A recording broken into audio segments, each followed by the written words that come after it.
Welcome to the Open Door Podcast, your key to exploring the vibrant tapestry of real estate, lifestyle, and community in the greater Boston area. Join us as we unlock the doors to captivating homes, delve into the essence of local life, and weave through the rich threads of community stories. I'm Melanie Gundersheim. And I'm Margie Gundersheim, and we're thrilled to be your guides on this journey. Let's swing open the doors to Boston's dynamic landscapes and discover the heart behind the people and the places. This is the Open Door Podcast, where homes, lifestyles, and communities converge. Welcome to the Open Door Podcast. We are so excited to be here. This is a passion project that we've been working on for a long time. I can't believe we're finally here. Melanie, I'm so excited. I'm very excited. This is really fun. So I'm Margie Gundersheim, by the way. I'm Melanie. And we've been working together as real estate professionals for many years. Thankfully, Melanie joined me in how many years ago? 2018. 2018. Wow. I can't believe how much time has passed. But I've been a realtor since 2005. And I just want to talk to everyone about what our vision is for this podcast. And I thought you might have a few thoughts on that. Yeah. So again, we've been thinking about doing this forever. I think every time we step in front of our clients together or we're interviewed on another podcast, the feedback has been that everyone really enjoys our banter. So that is why we wanted to share a little bit of our personality and how we operate with you, with the people who are tuning in, just listening or on YouTube or whatever the case is. So what we want to show you with this podcast is why we love where we live so much. We want to introduce you to some local entrepreneurs, local small businesses, talk about real estate trends, because obviously that's where we have the expertise because that's our daily lives, and have you get to know us and why this business and this area and this neighborhood is so special and important to us. So we're going to give you a bunch of tips and tricks and, tangible takeaways that you're going to be able to implement in your real estate journey or maybe the aesthetic of your home, et cetera. We're going to introduce you to some local restaurants, some local entrepreneurs, people that we interact with daily that we love in these areas, and really kind of open the door to all of the things about entrepreneurship and real estate and lifestyle in our community. And I'm really excited. That's fantastic, Mel. That really sums it up well.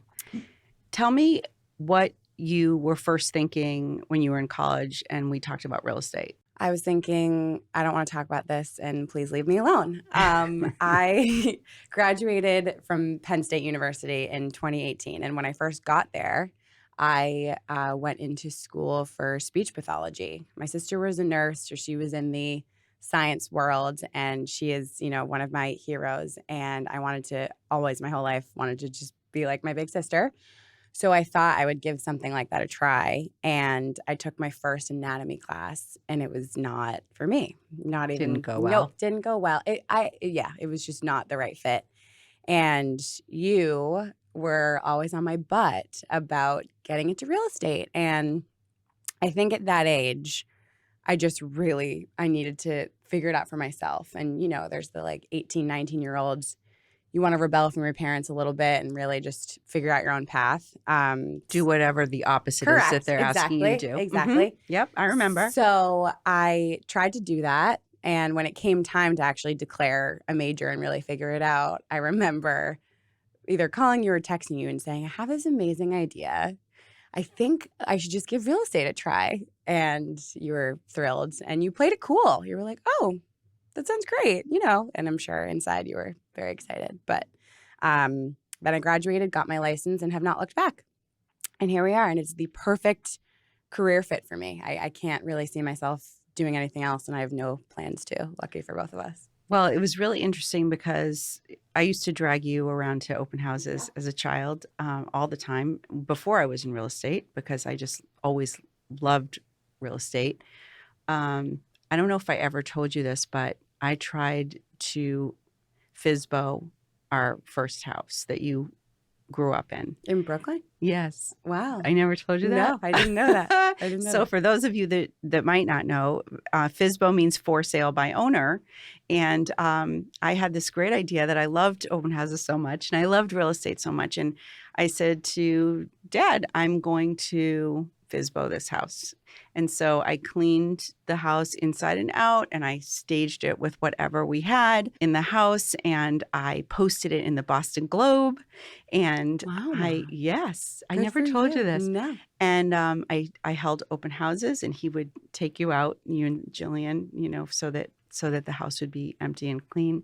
Wow. And I actually loved the process, but it was an epic failure, and I By the wanted. way, quick asterisk for anyone listening, for sale by owner doesn't usually work. So good Right. lesson here. Exactly. So the bad news is that it failed, and I realized that I couldn't wait to get a real estate professional to help me. I truly had no idea what I was doing and what I was setting myself up for. The great part was that I learned how much I loved this career. Yep. And so I shifted, when the time was right, many years later, I did shift out of my original career of teaching. And you and I both know that real estate is actually a teaching Industry. process. So I was just using my skills in a different place. But I just thought I would share that story with you because I didn't know if you knew that. Had literally no idea. Yeah. Nope. So Good. Learning something new. Right. So what was interesting, though, is that you did want to go into speech pathology, and then you talked about teaching. Yeah. And I really felt like, if you're going to teach, why don't you teach to, a different audience than maybe a classroom. I had done that, and it was wonderful. But I really felt that my real estate career was able to harness more skills that I had, that I saw in you as well. So I was really excited when you decided to give it a try. Yeah, I was very excited. And, I remember when I first started, you basically, you were my mentor, but you gave me this confidence that, you're an entrepreneur. So it's sink or swim, and you knew I was going to swim. And at the time, and we still actually don't, pay buckets of money for leads and, have those kind of opportunities. And you taught me how to communicate properly, how to hustle, how to, really get into this industry that is really not just a part-time gig industry. And it's difficult. But you believed in me, and I'm very grateful because I think I was able to grow exponentially because of that. And I'm still in it because of that. And I love it. One thing I briefly want to touch on that I think is always interesting to me when I talk about our history in real estate, and I, talk about who we are to our clients, is when you give us a little insight as to when you joined the real estate industry, what kind of was going on in the market. It wasn't the most beautiful time in real estate history, and how you persevered through that. So that's a really interesting question. So I went into real estate in 2005, and shortly thereafter, the market really crashed and things fell apart. And I had just started to get into it, and I was actually in my 40s when I changed careers. So my kids were older. I wasn't on the soccer field with little kids anymore. I mean, a lot of people who grow in real estate, are have young kids, and they're connected to so many young people, in all of these different activities that their kids do. But my kids were beyond that. And before that, I owned a preschool, and somewhere in my mind, I thought that the people from my preschool enrichment program would definitely follow me right into being my clients. And the reason is because they were trusting me with their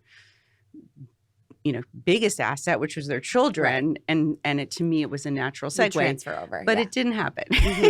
So I just found that I was really committed to launching my business. And I just went out and met as many people as I could. And I reached out to as many people as I knew.